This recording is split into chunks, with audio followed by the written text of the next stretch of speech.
Reflexionamos sobre este tema. La sociedad está al límite por la crisis económica que está atravesando el país. Estamos con expertos que nos acompañan en esta oportunidad y vamos a desarrollar el tema. Gley, por favor, les damos Para la poder bienvenida. entender un poquito, ¿no?, esta ansiedad colectiva que estamos Correcto. viviendo todos, porque es una preocupación que está viviendo en conjunto la sociedad. Nos acompaña el licenciado Julio César Encina, que es psicólogo clínico, y Fernando Figueroa, sociólogo. Dos profesiones muy importantes para entender puntualmente el comportamiento de nuestra sociedad. ¿Cómo se va a comportar ahora y en un futuro? ¿Cómo están? Buen día. ¿Cómo le va, licenciado? Buen día. ¿Cómo están? Muy bien. Y la verdad, qué importante, interesante analizar este tema hoy en día, porque creo que es algo que a todos de alguna manera nos está afectando en nuestra realidad. Y cuando hablamos de la crisis, eso decíamos, el tema en la psicología, cuando vemos crisis, podemos verlo como algo inevitable, ¿no? Cuando analizamos en los contextos psicosociales, las crisis son parte de varios procesos que toda situación o todo grupo social, de alguna manera, está determinado a afrontarlo en algún momento. Pero el problema con el tema que estamos atravesando hoy es cuando esta crisis tiende a ser persistente.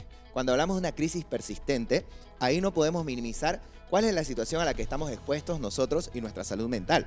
¿Por qué? Porque esto genera tres elementos o tres consecuencias clave en nuestra salud mental. Uno, una tensión constante que mayormente lleva a una alteración en las personas que la padecen en el sueño, una dificultad para poder concentrarse y desenvolverse de una manera adecuada. Dos, un sentimiento de ansiedad, una sensación de ansiedad constante que ya pasa de ser una ansiedad, una respuesta ansiosa que la podemos entender como normal, ya a posiblemente una ansiedad patológica, donde empieza a afectar porque en a ningún niveles momento más cesa, alterados. porque la crisis sigue, Exacto. aumenta. Y es algo que Claro. de alguna manera lleva a este tercer punto, que es un poco más complicado, ese sentimiento de desesperanza.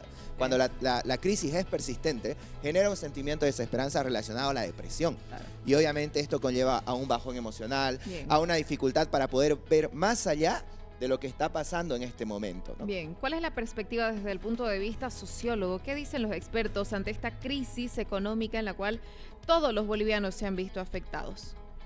Muy buenos días. Efectivamente, esta es una crisis multidimensional que tiene un factor central, que es el tema económico-financiero, pero también hay una coyuntura política, social, que nos afecta y nos repercute. Aquí el compañero hablaba precisamente de un tema central que viene a ser la ansiedad como factor individual, pero también se va reflejando en los diferentes casos que van repercutiendo en la sociedad. ¿Cómo se llama eso? ¿Cómo se podría interpretar? Ahora mismo creo que estamos en una etapa, en un proceso, si bien esto es una crisis, como un proceso, ¿no?, de varios años y demás, estamos viviendo una etapa de anomia social, donde la anomia social, ¿qué quiere decir precisamente la anomia social?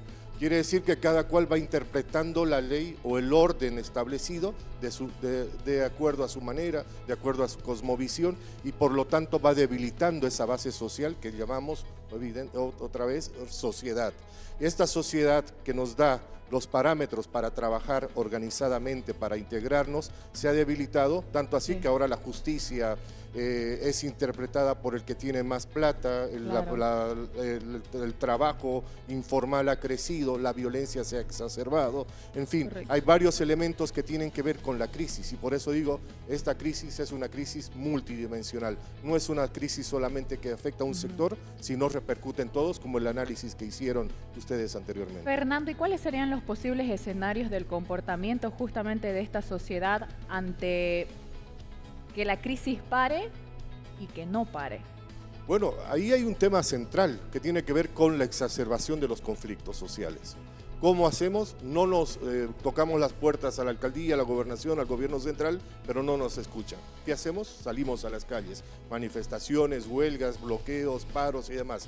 ¿Que esas tienen su repercusión? Sí, porque van a repercutir en la economía de la familia principalmente, en el comercio informal que ha crecido casi al 70 o 80% ahora mismo, ¿no? Entonces, eso va generando una desesperanza colectiva. Cuando la gente no tiene una opción, dicen mis autoridades no responden, las autoridades son corruptas y demás, y por lo tanto yo voy a ejercer el derecho ciudadano de bloquear, de hacer, de lo que decía inicialmente, de interpretar las leyes a mi antojo y hacer valer mi derecho como ciudadano. Entonces nuevamente llegamos ahí a un estado que es la anomia social. Entonces, ante esta generación de incertidumbre, lo que tenemos que ver es precisamente alternativas para salir de esta crisis político-social, pero principalmente hay una responsabilidad grande que tiene que ver con los gobernantes de turno. Claro. Ahora, desde el punto de vista a lo profesional en psicología, ¿qué medidas concretas le podemos recomendar a la población para bajar los niveles de estrés, de preocupación, de ansiedad y de incertidumbre? Forma individual sería en Sí, este igual, caso. igual acá influye mucho la capacidad o la forma de percepción que cada uno vaya teniendo frente a estas crisis, ¿no? Porque cuando decimos que una crisis es parte de un proceso, lo Sí. podemos tomar como un desafío, pero tampoco podemos minimizar la situación a la que estamos expuestos y más aún cuando esta crisis puede tender a ser persistente. Claro. En este sentido, todos estamos desafiados a poder lograr un grado de adaptación, a poder incentivar nuestra resiliencia. O sea, esto lo podemos entender desde el hecho de cambiar nuestra rutina, dedicar tiempo tal vez ahora más que nunca si estamos tensos a poder hacer actividades físicas, a poder utilizar las actividades recreativas, pero también es importante el tema del cuidado de nuestra mente, de nuestros pensamientos, ¿Cómo de no logramos tener eso? una visión catastrófica ante las Claro. cosas. A veces el sobrepensar es lo que nos puede llevar a producir esas consecuencias emocionales en cada uno, ¿no? A veces sufrimos más por lo que pasa que Ujú. realmente por lo que está pasando. Más aún cuando hay una alta incertidumbre y cuando la situación tal vez para todos no puede pintar ahora como clara respecto al futuro, ¿no? Entonces, ahí tenemos que cuidar de nuestros pensamientos, tratar de mantener una rutina un poco más activa y ver la manera también de que si en algún momento esto nos está afectando a un grado de no poder dormir, a un grado de presentar ya algunos síntomas somáticos o algunas otras complicaciones, también recurrir a un profesional. Perfecto. Mira, claramente yo en resumen, ¿no? Lo que digo, si bien es cierto, es una cuestión que no está en nuestro control, no lo podemos controlar del todo, y va a llegar un punto que desde la individualidad vamos a tener que nosotros tomar las riendas de nuestra vida porque al final nos afecta directamente a nosotros. Hemos visto casos de países vecinos que se han tenido que acostumbrar, vamos a decir, o adaptar a la situación y sobrellevarla. No quisiéramos que suceda eso, pero si en el caso nos pasa, lo tenemos que hacer por nuestra salud mental. Exacto, todos estamos desafiados ahora a ver cómo afrontamos esta situación y a ver cómo ponemos el hombro como país, ¿no? Sí. Pero también es importante el autocuidado personal y Bien. emocional porque hay circunstancias que no están dentro de nuestro control.